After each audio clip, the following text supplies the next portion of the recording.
So find the coordinate where the equation 5x minus 2y equal to 10 intersect x axis. তো intersect আমাদের বুঝতে হবে যে x অ্যাক্সিসের কে intersect করছে মানে কে জিরো হবে, ওয়াই জিরো হবে। তাহলে ফার্স্টেই তোমরা লিখবে since 5x minus 2y equal to 10 intersects at x axis,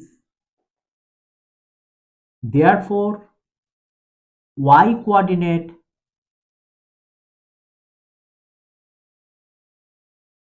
equal to 0. y coordinate 0 হলে এখান থেকে আমরা কি পাচ্ছি, therefore 5x minus 2 into 0 equal to 10। তাহলে এখান থেকে কি পাচ্ছি, 5x 2 into 0 0 হয়ে গেল, 5x equal to 10। তাহলে এখান থেকে আমরা পাচ্ছি x equal to 10/5 কেটে আসছে 2। তার মানে আমাদের এবার কোয়াড্রেন্টটা জানতে বলেছে, y কোয়াড্রেন্ট 0, x কোয়াড্রেন্ট কত এলো 2, therefore the required point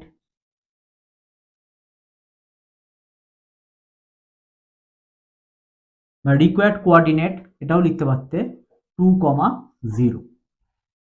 একইভাবে যদি বলতো যে ইন্টারসেক্ট ওয়াই অ্যাক্সিস, তাহলে সেই কোয়াড্রেন্টটা কত, তাহলে তোমরা কি করতে, এক্স অ্যাক্সিসকে যদি ওয়াই অ্যাক্সিসকে যদি ইন্টারসেক্ট করতো তাহলে এক্স কোয়াড্রেন্টটা 0 হতো, সেইখান থেকে তোমরা ভ্যালু বের করতে।